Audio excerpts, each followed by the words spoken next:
नमस्कार दोस्तों। एक समय की बात है, भगवान बुद्ध अपने शिष्यों को उपदेश दे रहे थे। तब उनके किसी शिष्य ने उनसे यह 3 सवाल किए। पहला, कौन किसके भाग्य का खाता है? दूसरा, संसार का सबसे बड़ा बलवान कौन है? तीसरा, जो अपनी बात से मुकर जाता है उसका अंत में क्या अंजाम होता है? गौतम बुद्ध कहते हैं, तुम्हारे यह तीनों ही प्रश्न बहुत ही महत्वपूर्ण है, क्योंकि इन तीनों प्रश्नों के उत्तर हर मनुष्य को जानना जरूरी होता है। इसलिए मैं तुमको यह कहानी सुनाता हूं। उस कहानी में तुमको तुम्हारे इन तीनों प्रश्नों के जवाब मिल जाएंगे। कृपया तुम कहानी को ध्यान लगाकर सुनना। एक जंगल में एक विशाल बरगद का पेड़ था। उस पेड़ पर एक बाज पक्षी रहता था। उस बरगद से थोड़ी ही दूर पर एक बिल था। उस बिल में एक सर्प रहता था। फिर एक दिन जैसे ही सर्प दिल से बाहर निकलने लगा तो उस सर्प को वह बाज पक्षी देख रहा था। जब वह सर्प बिल से बाहर निकालने लगा तो उसी समय बाज सर्प पर झपटा, परंतु सर्प अपने बिल से अधिक बाहर नहीं निकला था, इसलिए वह वापस बिल में चला गया। फिर थोड़ी देर बाद सर्प ने अपना मुंह बिल से बाहर निकाला और देखने लगा कि बाज पक्षी यहीं पर है या कहीं पर चला गया। फिर वह बाज पक्षी दोबारा उस सर्प पर झपटा, परंतु वह फिर से वापस अपने बिल के अंदर छुप गया। जैसे ही सर्प अपने बिल से बाहर निकलने का प्रयास करता तो बाज उस पर हमला करता और उसे उठाकर ले जाने की कोशिश करता। बाज मन में सोच रहा था कि जब भी तू बाहर निकलेगा तो मैं तुझे अपना भोजन बना लूंगा, और सर्प उस बाज के डर से बिल में छुपा रहता है।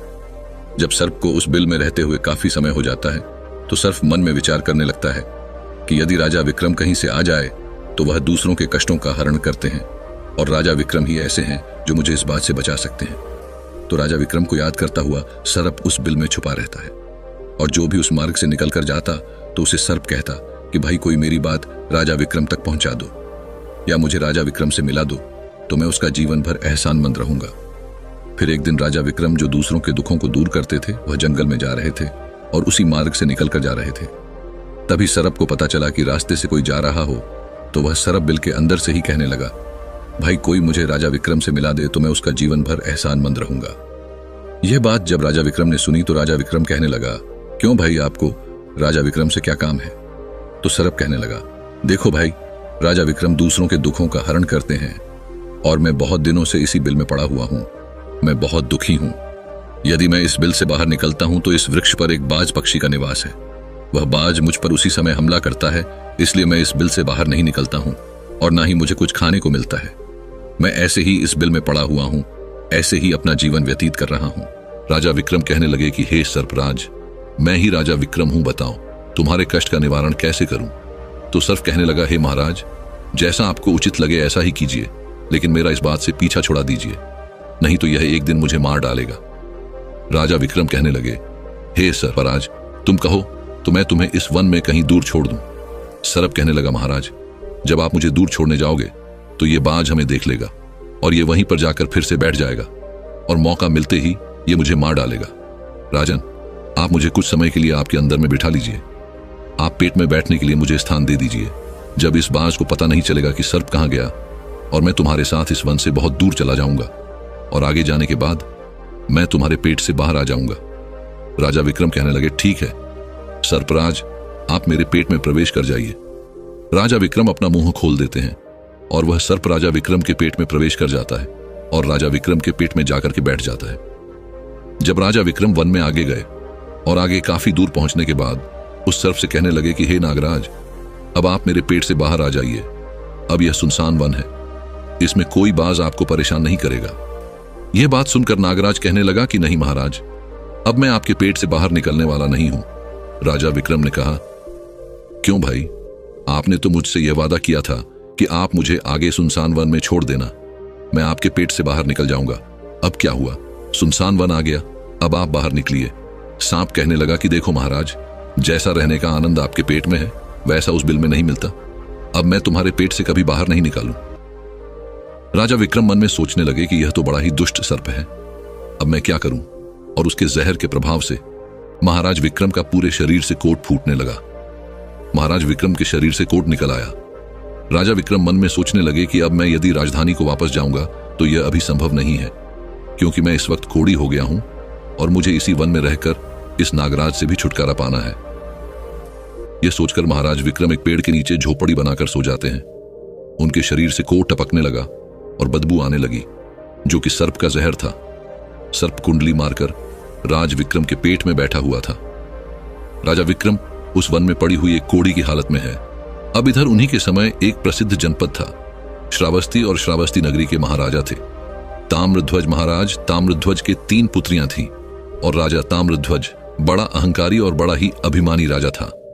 फिर एक दिन उसने अपनी तीनों बेटियों से पूछा कि बताओ बेटियों, तुम किसके भाग्य का खाती हो? फिर उनमें से 2 बेटियां तो राजा के डर से कहती हैं कि पिताजी, हम तो आपके भाग्य का ही खाते हैं। परंतु उनमें से राजा की एक चित्ररेखा नामक बेटी थी। वह चित्ररेखा अपने पिता ताम्रध्वज कहती हैं कि नहीं पिताजी, मैं किसी के भाग्य का नहीं खाती हूं, मैं तो केवल अपने ही भाग्य का खाती हूं।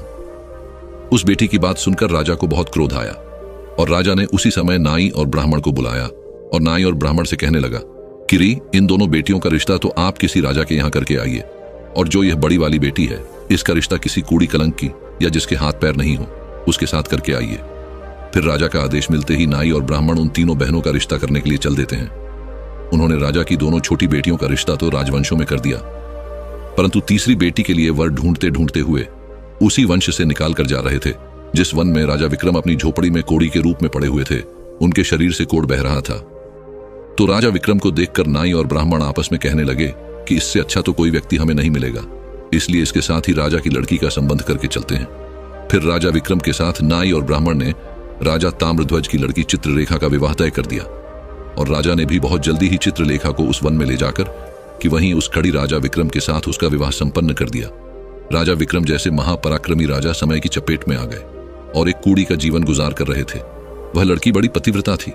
वह अपने पति राजा विक्रम की सेवा करती थी और वह दोनों छोटी बहनें जो थीं वह बड़े बड़े राजाओं के घर में गई तो वह तो आराम की जिंदगी जी रही थी, लेकिन चित्रलेखा राजा विक्रम के साथ दुखी जीवन काट रही थी।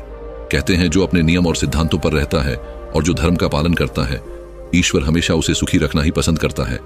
भगवान उसे हमेशा आनंद प्रदान करता है।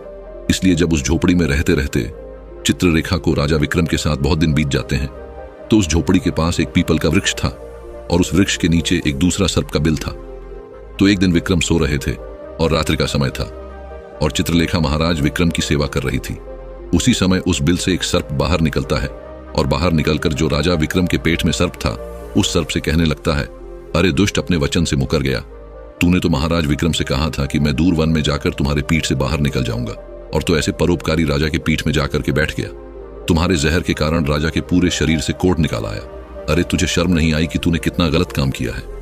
क्योंकि इतने समय में राजा विक्रम न जाने कितने ही जीवों का दुख दूर करते वह सर्प आगे कहता है, यदि कोई सुन रहा हो तो मैं तेरे मरने का उपाय बताता हूं। यदि कोई गंगा जल लाकर के इस राजा को पिला दे तो तेरे उसी समय 100 टुकड़े हो जाएंगे और मल के रास्ते से बाहर निकल जाएगा। अब राजा के पेट के अंदर बैठा हुआ जो सर्प था वह दूसरे सर्प से कहने लगा कि तेरे जैसा भी मैंने कभी नहीं देखा। धन के खजाने पर कुंडली मारकर बैठा है। यदि यह धन मानव समुदाय के कल्याण के लिए लगाया जाता तो इससे न जाने कितने मानवों का भला होता। मैं भी तेरे मरने का उपाय बताता हूं। यदि कोई सुन रहा हो तो कोई पीपा तेल गर्म करके तेरे बिल में डाल दे तो उसी समय तो नष्ट हो जाएगा, और इस बिल वाले स्थान की खुदाई करेगा तो यहां पर अपार धन संपत्ति निकलेगी उस बात को। चित्रलेखा बड़े ध्यान से सुन रही थी।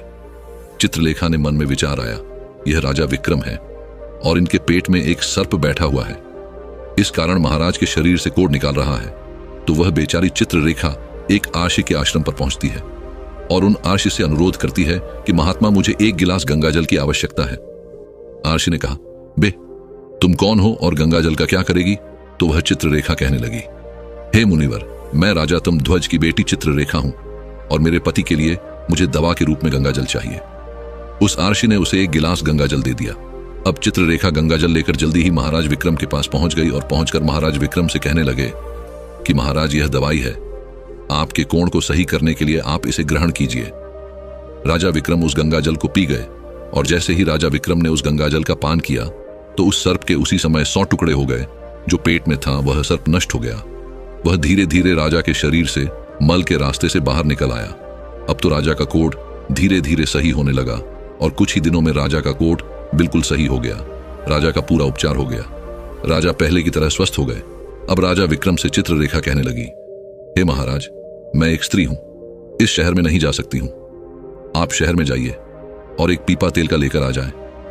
राजा विक्रम कहने लगे कि चित्ररेखा, उस तेल का तुम क्या करोगी? चित्ररेखा ने कहा, महाराज, आप पहले तेल का पीपा लेकर आइए, फिर मैं आपको बताऊंगी। फिर चित्ररेखा की बात सुनकर राजा विक्रम बाजार में जाते हैं और वहां से एक पीपा तेल का लेकर आते हैं। फिर चित्ररेखा वहां आग जलाती है और उस आग पर उस तेल को गर्म करती है और गर्म करके उस सर्प के बिल में खाली कर देती है। जैसे ही उस बिल में वह गर्म तेल डाला गया तो सर्प की मृत्यु हो गई। राजा विक्रम से चित्ररेखा कहने लगी कि महाराज, स्थान को खोद दीजिए। फिर राजा विक्रम ने जब उस स्थान की खुदाई की तो वहां से अपार धन संपत्ति निकाली। चित्ररेखा कहने लगी, महाराज देखिए, मैं जानती हूं कि आप जय नरेश राजा विक्रम हैं, परंतु मेरे पिता ने मेरा अपमान किया है और मुझे एक कोढ़ाई को दिया था, परंतु मैं मेरे भाग्य का खाती हूं, इसलिए इसी स्थान पर मेरे पिता का जो महल है उससे अच्छा महल बनना चाहिए। राजा विक्रम कहने लगी, चित्ररेखा तुम कैसी बातें कर रही हो? हम नरेश हैं, भला यहां पर महल क्यों बनाएंगे? आप उज्जैन नगरी को चलिए। परंतु राजा विक्रम के कहने पर भी चित्ररेखा नहीं मानी। फिर राजा विक्रम ने उस वन में एक शानदार महल का निर्माण करवाया। इस संसार में सबसे बलवान समय होता है और कोई बलवान नहीं होता है। जिसका समय अच्छा होता है वह आगे बढ़ता रहता है और जिसका समय खराब हो जाता है, जिसका समय विपरीत होता है, वह पतन की ओर अग्रसर हो जाता है। राजा ताम्रध्वज पर एक दूसरा राजा आक्रमण कर देता है और उस आक्रमण में तमध्वज पराजित हो जाता है और राज अपने परिवार सहित प्राण बचाने के लिए उसी वन में पहुंच जाता है। जब वन में राजा भूखा प्यासा भटक रहा था, फटे हुए वस्त्र और भूख से पीड़ित और प्यास से राजा का गला सूखा जा रहा था, तो राजा घूमते घूमते उस चित्ररेखा और राजा विक्रम के महल के नजदीक से गुजरता है तो चित्ररेखा अपने पिताजी को पहचान जाती है। चित्ररेखा ने अपने एक सेवक को भेजा और सेवक भेजकर महाराज ताम्रध्वज, जो कि एक फटी हुई हाल में थे, उनके पास वस्त्र नहीं थे, उन्हें बुलवाया। ताम्रध्वज ने सोचा कि यह न जाने कौन है और हमें क्यों बुला रही है। जब राजा ताम्रध्वज उस लड़की के पास पहुंचे तो लड़की को पहचान लिया।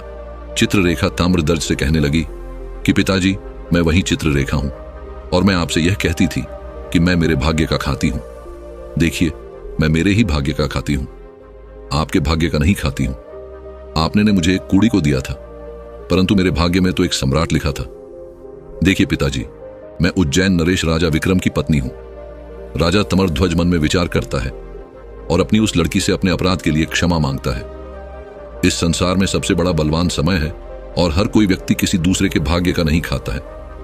हर कोई यह सोचता है कि यह मेरे भाग्य का खा रहा है। नहीं, कोई किसी के भाग का नहीं खाता है। जो कोई खाता है वह अपने भाग्य का ही खाता है। हर दाने दाने पर खाने वाले का नाम होता है। आप यह ना सोचे कि हम किसी को खिला रहे हैं। आप किसी को खिलाने वाले कौन होते हैं? इस संसार को खिलाने वाला तो एक ही है और वह है भगवान शिव शंकर। जो अपनी बात से मुकर जाता है उसका अंत वही होता है जो राजा विक्रम के पेट में बैठे हुए उस सर्प का हुआ था। अंततः वह विनाश को प्राप्त होता है। हमेशा सत की ही जीत होती है और अधर्मी, अत्याचारी और पापियों का अंत होता है। इस तरीके से राजा विक्रम और उसकी पत्नी चित्ररेखा ने राजा ताम्रध्वज का बड़ा स्वागत किया। वह राजा विक्रम महाराज ताम्रध्वज को अपने साथ उज्जैन ले आए और बाद में राजा विक्रम ने अपनी सेना राजा ताम्रध्वज के साथ भेजी और जिस राजा ने ताम्रध्वज को पराजित किया था उससे अपना राज्य वापस पा लिया। जिसकी किस्मत अच्छी होती है, जिसके कर्म अच्छे होते हैं, उसे ईश्वर कहीं ना कहीं से देता है। हम और तुम तो अपने परिवार का पालन करने में भी हिचक जाते हैं, लेकिन इस संसार का पालन करने वाले को देखिए, वह पूरे संसार का हर जीव जंतुओं का ध्यान रखता है।